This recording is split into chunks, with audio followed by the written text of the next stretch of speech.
కృపావార్త కార్యక్రమమునకు స్వాగతం. నేటి ధ్యానాంశము ప్రావిజన్, సమకూర్పు.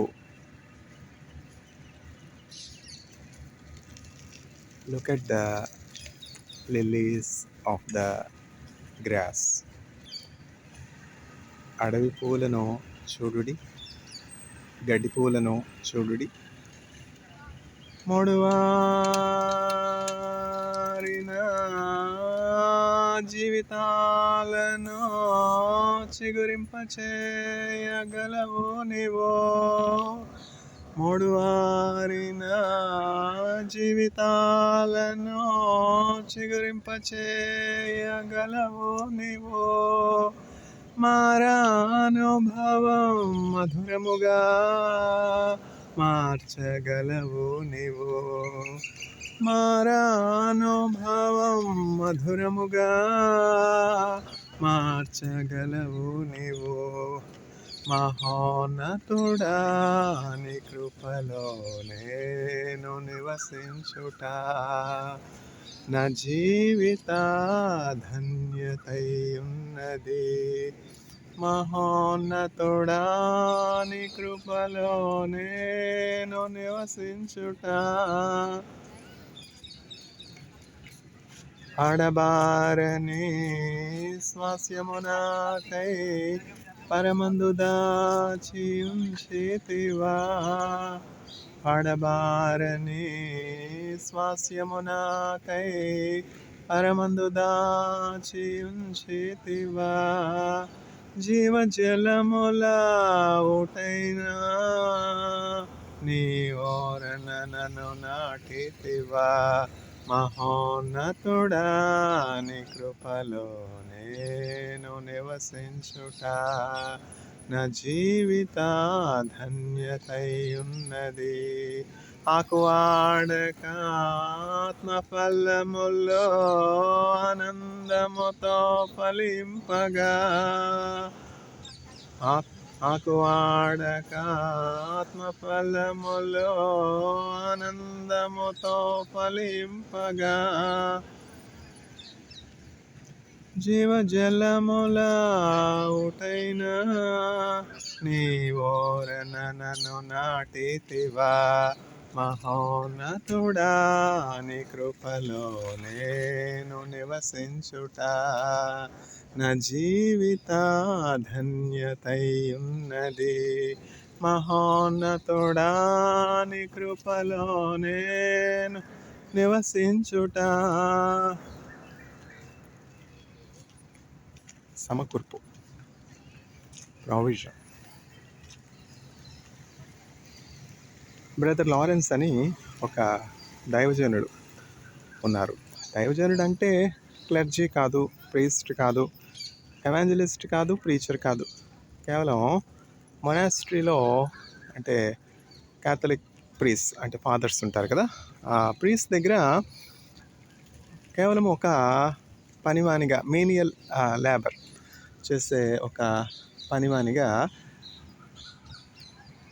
ఈ బ్రదర్ లారెన్స్ ఉన్నారనమాట. అంటే పచారీ సామాన్ తీసుకురావడం, కాయగూరలు తీసుకురావడం, వంట చేయడం, తర్వాత ఇల్లు శుభ్రం చేయడం, వంట పాత్రలు కడగడం, డైనింగ్ టేబుల్ క్లీన్గా పెట్టడం, ఇంకా చాలా పనులు ఉంటాయి కదా ఇంట్లో. అట్లా క్లర్జీకి సహాయం చేసేవానిగా, హెల్పర్గా, డొమెస్టిక్ హెల్పర్గా ఉండేవారనమాట. ఎవరు? Brother Lawrence. అట్లాంటి చిన్న స్థితిలో ఉండినప్పటికీ దేవుడు బ్రదర్ లారెన్స్కి ఇచ్చినటువంటి పని ఎంతో క్రమంగా, ఎంతో డిసిప్లిన్ కలిగి, ఎంతో ప్యాషన్ కలిగి, ఎంతో శ్రద్ధ కలిగి చేసేవారు. అతనికి ఇవ్వబడినటువంటి పని అతను చేసుకుంటూ అతను ఏం చేసేవారు అంటే, ఎవరైనా ఇబ్బందిలో ఉన్నారు అంటే, ఎవరైనా అనారోగ్యంలో ఉన్నారంటే, ఎవరైనా కష్టంలో ఉన్నారంటే, ఇప్పుడంటే మనకు వచ్చి ఆన్ ద స్పాట్ లైవ్లో తెలిసిపోతూ ఉంది ఎవరే అవసరతలో ఉన్నారు. ఇప్పుడు ఎవరికైనా ఏమైనా ఆర్థికమైనటువంటి అవసరత ఉంటే వెంటనే వీచాట్ ఉంది. తర్వాత వీచాట్ అంటే నేను చైనాలో ఉన్నాను కదా, అందులో చైనాలో వీచాట్ వాడతారు.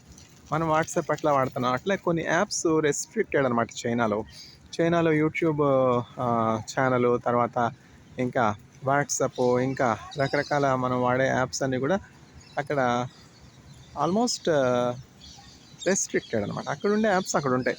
ఇప్పుడు మనం జీపే వాడుతా ఉన్నాం కదా, ఇప్పుడు చైనీస్ వచ్చి జీపే వాడరు. ఎందుకంటే Chinese develop their own technology. మనం ఫారినర్స్ డెవలప్ చేసిన టెక్నాలజీ విరివిగా వాడతాం, ఇండియన్స్ కానీ లేకపోతే అదర్ ఏషియన్ కంట్రీస్ కానీ అట్లా. కానీ చైనా అయితే దేర్ ఓన్ ఇండిజినస్ టెక్నాలజీ వాళ్ళు వాడుకుంటారు. ఆలీపే, తర్వాత రకరకాలైనటువంటి యాప్స్, వీచాట్, అట్లాంటి self developed apps, technologies, home made technologies వాడతారనమాట. ఎందుకని ఆ కమ్యూనికేషను బయట కంట్రీస్కి అంత ఈజీగా యాక్సెస్ అవ్వదనమాట. That is how they safeguard their national territorial integrity. చూసారా, ఇప్పుడు అక్కడ ఉన్నటువంటి కమ్యూనికేషన్స్ అన్నీ as far as possible they try to shield అనమాట. As far as possible they try to shield the transfer of information. Chinese నుంచి మనం చాలా నేర్చుకోవాలి. ఇదంతా ఎందుకు చెప్తున్నాను, ఎక్కడ మాట్లాడాను, ఎక్కడ మొదలుపెట్టాను, బ్రదర్ ఫ్రాన్సిస్ దగ్గర మొదలుపెట్టాను. ఫ్రాన్సిస్ అంటే ఏమిటంటే ఫాదర్ పోప్ ఫ్రాన్సిస్ కాదు, ఆయన ప్రభునందు నిద్రించారు. ఫాదర్ పోప్ ఫ్రాన్సిస్ ఎంతో మంచి దైవజనులు. 80స్లో ప్రభు పిలుపు అందుకుని ప్రభు సన్నిధికి చేరుకున్నారు. ఇప్పుడు ఫాదర్స్ ఉన్నారనుకోండి, చూడండి, క్యాథలిక్ ప్రీస్ట్ ఉన్నారు. ఎస్పెషల్గా ఇప్పుడు ఫాదర్ రాబర్ట్ లియో ఉన్నారు. వాళ్ళ ప్రత్యేకత ఏంటంటే వాళ్ళకి రిటైర్మెంట్ ఉండదు. ఇప్పుడు నా పోస్ట్ డాక్టరల్ సూపర్వైజర్ ఉన్నారు, ఆయనకి నేను professor retired Aharon Gedanken sir, dear professor with in bracket retired Aharon Gedanken sir అని సల్యూటేషన్. ఎందుకని, రిటైర్ అయ్యారు కదా. ఇప్పుడు ఆయనకి ల్యాబ్ ఉండేది, తర్వాత ఎమిరిటస్ ప్రొఫెసర్షిప్ ఉండింది. ఇజ్రాయెల్లో కూడా ఏమిటంటే వాళ్ళు కావాల్సిన అన్ని సంవత్సరాలు రీసెర్చ్ ఫీల్డ్లో కంటిన్యూ కావచ్చు. వాళ్ళు సొంతంగా స్టెప్ అవుట్ అయితే కానీ వాళ్ళు ఎవరు కూడా కదపరు. As long as they wish to do the research, as long as they wish to conduct research, they will be given emeritus professorship and they can do. కానీ ప్రొఫెసర్ అరుణ్ గెడెంకన్ సార్కి కొంచెం health complication రావటం వల్ల ఏం చేశారంటే, Indraneel I'm going to retire, henceforth I'm not going to contribute to science అని చెప్పి నాకు ఫోన్ చేశారు. ఇప్పుడు నేను జిఎస్ఎఫ్సి యూనివర్సిటీలో ఫ్యాకల్టీగా ఉన్నప్పుడు 2023 సంవత్సరంలో ఒక న్యూ ఇయర్ టైంలో, అంటే అక్టోబర్లో న్యూ ఇయర్ జరుగుతుంది అనమాట. ఇప్పుడు ఈ నవంబర్ 14th ఏమిటి, తమిళ్ న్యూ ఇయర్ జరుగుతుంది కదా. తమిళ్ న్యూ ఇయర్ వచ్చి ఏప్రిల్ 14th జరుగుతుంది. అట్లనే ఉగాది మనం చేసుకున్నాం కదా, తెలుగు న్యూ ఇయర్ మనం చూస్తాం. అట్లనే ఈ హెబ్రూ న్యూ ఇయర్ ఎప్పుడు వస్తుందంటే అక్టోబర్ మాసం. ఇప్పుడే Hebrew pass over festival complete అయింది. హెబ్రూస్ స్పెషాలిటీ ఏమిటంటే, ఇజ్రాయేలీల స్పెషాలిటీ, నేను అక్కడ ఉన్నాను కాబట్టి, లేకపోతే నాకేం తెలుస్తుంది. చదివింది వేరు. బైబిల్ చదివితే Bible is nothing but the book of Hebrews. Bible అంతా సారం ఏమిటంటే హెబ్రీల గురించే కదా. హెబ్రీలు వాళ్ళ యొక్క లైఫ్ స్టైలు, వాళ్ళని దేవుడు ఎట్లా రక్షించారు, వాళ్ళ దేవుడు ఎట్లా ప్రపంచ దేశాలకి తలమానిగ్గా కిరీటంగా చేశారు, వాళ్ళ నుంచి ప్రపంచ దేశాలన్నీ కూడా ఎట్లా ఆశీర్వదించబడ్డాయి, మానవులందరి రక్షణ కొరకు దేవుడు హెబ్రీలను ఎట్లా ఒక ఛానల్ చేశారు, వాళ్ళ నుంచే కదా మనకు బైబిల్ వచ్చింది. ఇవన్నీ బైబిల్ గ్రంథాల్లో ఉంటాయన్నమాట. బైబిల్ గ్రంథం నేను 3 సార్లు చదివాను. అయినప్పటికీ చదివింది వేరు, మనం నేరుగా చూసింది వేరు కదా. నేను ఎప్పుడైతే ఇజ్రాయెల్ వెళ్ళానో బైబిల్ నా కళ్ళెదురకుండా కనిపించింది అనమాట. ఒలివుల మొక్క నేను ఎక్కడ చూశాను, ఇక్కడ అంతా చూడండి, ఎక్కడైనా ఒలివుల మొక్కలు ఉన్నాయా? ఒలివ మొక్క లేదుగా. ఇక్కడ ఉన్నటువంటి ఎక్కడైనా అంజూరపు చెట్టు ఉందా? అంజూరపు చెట్టు ఎక్కడ లేదుగా. అంటే ఏమిటంటే బయోడైవర్సిటీ అనమాట. ఇండియాలో ఉన్నటువంటి మొక్కలు వేరు, ఇండియాలో ఉన్నటువంటి వృక్షాలు వేరు, ఇండియాలో ఉన్నటువంటి ఫలాలు వేరు. అట్లనే మిడిల్ ఈస్ట్లో ఉన్నటువంటి ఆ క్లైమేట్ వేరు, మిడిల్ ఈస్ట్లో ఉన్నటువంటి ఆ వృక్షాలు వేరు, మిడిల్ ఈస్ట్లో ఉన్నటువంటి ఆ ఫలాలు వేరు. అక్కడికి నేను వెళ్ళాను కనుక, అక్కడ 6 సంవత్సరాలు ఉన్నాను కనుక నా కళ్ళతో చూసింది నేను చెప్తా ఉన్నాను. ఇప్పుడు పరలోకం వెళ్ళి పరలోకం చూసినటువంటి వాళ్ళు పరలోకం ఉన్నదని చెప్తా ఉన్నారు. అందరిని బట్టే కదా మనం తెలుసుకుంటా ఉన్నాం. పరలోకం గురించి మనకు ఎట్లా తెలుసు? అక్కడికి వెళ్ళి వచ్చిన వారు చెప్తేనే కానీ మనకు తెలియదు. అమెరికా గురించి మనకు ఎట్లా? ఇప్పుడు సంగతి చెప్పకండి. ఇప్పుడంటే ఏమిటి, అమెరికా వెళ్ళనవసరం లేదు, అంతా కూడా అరిచేతుల స్వర్గం. అమెరికాలో ఉన్నటువంటి మన బంధువులు కానీ మన మిత్రులు కానీ అక్కడ ఉన్నటువంటి విషయాలు మనతో పంచుకుంటారు. కొందరికి రాత్రి కొందరికి పగలని బైబిల్ గ్రంథంలో చెప్పబడి ఉంటే అందరూ నవ్వుకునేవారు. కొందరికి రాత్రి ఏంటి, కొందరికి పగలేంటి, అందరికీ అయితే రాత్రి అవుతుంది, అందరికీ అయితే పగలవుతుంది అని చెప్పి బైబిల్ గ్రంథంలో అంటే ఈ సైన్స్ అండ్ టెక్నాలజీ అడ్వాన్స్ కాక మునుపు బైబిల్ గ్రంథం అర్థమయ్యేది కాదు. ఆ ఘడియ కొందరికి రాత్రి కొందరికి పగలగా ఉండను. అప్పుడు ఆ మధ్యాకాశంలో యేసుక్రీస్తు ప్రభు ప్రత్యక్షం అవుతారు. ఆయన ఏర్పరచుకున్నటువంటి విశ్వాసులను ఆయన పరలోకానికి కొనిపోతారు. అంటే అందరూ కూడా ఆశ్చర్యపడేవారు అనమాట. అది అయితే అందరికీ రాత్రి అవ్వాలి, లేకపోతే అందరికీ పగలవ్వాలి, పగలకు కొందరికి రాత్రి ఏంటి అన్నటువంటి సందేహం ఉండేది పూర్వకాలంలో. అంటే ఒక 30-40 ఇంకా చాలా సంవత్సరాల క్రితం. బైబిల్ చాలా పురాతనమైంది, 2000 సంవత్సరాల పురాతనమైంది కదా. అప్పుడు మనకి అమెరికా దేశం ఎక్కడుంది చెప్పండి? అమెరికా దేశంలో ఇప్పుడు మనకి సాయంకాలం అవుతుంది అంటే ఏంటి, అక్కడ సూర్యోదయం అవుతుంది కదా. కొందరికి రాత్రి కొందరికి పగలంటే అది అర్థం. అమెరికాలో ఉన్నటువంటి వాళ్ళు మనకి ఇప్పుడు చక్కగా వీడియోస్ షేర్ చేసుకుంటూ ఉన్నారు. అక్కడ ఉన్నటువంటి కాంగ్రెస్ లైబ్రరీలో ఉన్నటువంటి బ్యూటిఫుల్ థింగ్స్ షేర్ చేసుకుంటూ ఉన్నారు. అక్కడ ఉన్నటువంటి చక్కగా ఫాల్స్, నయాగరా ఫాల్స్, ఈ ఫాల్స్, ఆ ఫాల్స్, ఇంకా చాలా ఉన్నాయి కదా అమెరికా దేశంలో. అట్లాంటివన్నీ కూడా షేర్ చేసుకోవడాన్ని బట్టి అక్కడ ఉన్నటువంటి విషయాలు మనం నేరుగా వెళ్ళకపోయినా మనం తెలుసుకుంటా ఉన్నాం. కానీ పూర్వకాలంలో అట్లా కాదు. పూర్వకాలంలో ఈ ఫోన్లు, తర్వాత యూట్యూబ్లు ఇవేం లేవుగా. అందువల్ల చాలా బావిలో కప్పలాగా ఉండేవాళ్ళు అనమాట మనుషులు. ఇప్పుడంటే అంతా తెలిసిపోతుంది. నేను అక్కడికి వెళ్ళి ఇజ్రాయెల్ దేశంలో చూశాను కనుక చెప్తాను. ఆ ప్రొఫెసర్ గారు ఫోన్ చేసి 2023 సంవత్సరంలో డాక్టర్ నీల్, నన్ను ఇంద్రనీల్ అన్నారు, డాక్టర్ నీల్ అంటారు ఆయన. Doctor Neil, I'm going to retire. And అంటే ఏంటంటే రిటైర్ అంటే ఇప్పుడు మనకి రిటైర్మెంట్ అంటే ఏంటంటే 58 సంవత్సరాలు అయితే ఇప్పుడు స్టేట్ గవర్నమెంట్ వాళ్ళకి రిటైర్మెంట్ ఇప్పుడు ప్రతిరోజు మారిపోతూ ఉన్నాయిలేండి రెగ్యులేషన్స్. పూర్వం నేను ఐఐటీలో రీసెర్చ్ స్కాలర్గా ఉండినప్పుడు ప్రొఫెసర్స్ రిటైర్మెంట్ వచ్చి 62 అనుకుంటా. 62 అయితే నా టైంలో ఏం జరిగిందంటే ప్రొఫెసర్స్ రిటైర్మెంట్ ఏజ్ ఇంకో 3 years పెంచారు, 65. అంటే మా ప్రొఫెసర్ గారు వరదరాజన్ గారు 65 అనుకుంటా రిటైర్ అయ్యారు. అట్లా ఒక్కొక్క దేశంలో రిటైర్మెంట్ ఒక్కొక్కలా ఉంటుంది. ఇజ్రాయెల్ దేశంలో రిటైర్మెంట్ నార్మల్గా 62 ఎంత ఉంటుంది. ఆయన ఎప్పుడు రిటైర్ అయిపోయారు, ఎప్పుడో రిటైర్ అయిపోయారు. అయినప్పటికీ 2023లో ఫోన్ చేసేటప్పుడు ఏంటి, ఎమిరిటస్ ప్రొఫెసర్గా ఉన్నారు. ఎమిరిటస్ ప్రొఫెసర్గా ఉంటూ వృద్ధాప్యంలో అంటే ఇప్పుడు ఆయనకి 85 సంవత్సరాలు, అప్పుడు 83 సంవత్సరాలు. 83వ సంవత్సరంలో ఫోన్ చేసి ఇంద్రనీల్ ఐఎమ్ రిటైర్. 83లో రిటైర్ అవుతున్నారు చూడండి.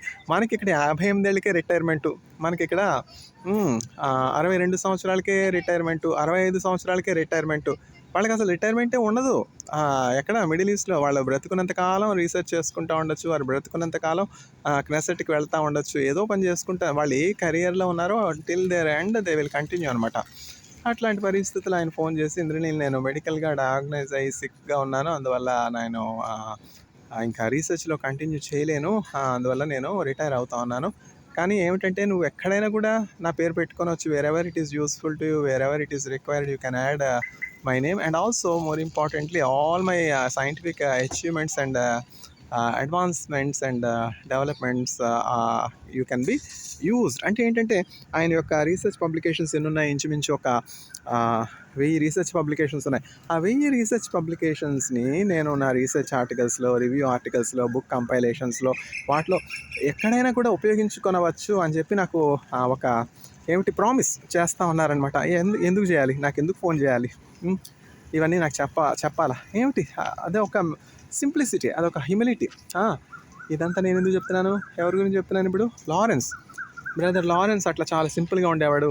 ఎవరైనా కూడా అవసరతలో ఉన్నారు, ఎవరైనా కష్టంలో ఉన్నారు అంటే ఇప్పుడంటే ఫోన్ చేయొచ్చు, అప్పుడంటే లెటరే, ఓన్లీ పోస్టల్ సర్వీసెస్ ఉండేవన్నమాట.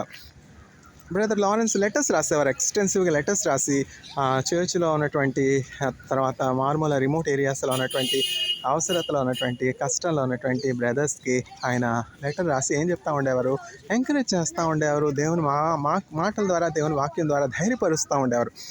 తర్వాత ఆయన గతించిన తర్వాత, అంటే ఆయన నిద్రించిన తర్వాత, ఆయన ప్రభునందు నిద్రిస్తారు. ప్రతి వాళ్ళకి ఒక అంత్య దినం ఉంటుంది కదా, ప్రతివారు ఒక దినమున కన్ను మూస్తారు కదా, మరణం అందరికీ వస్తుంది కదా.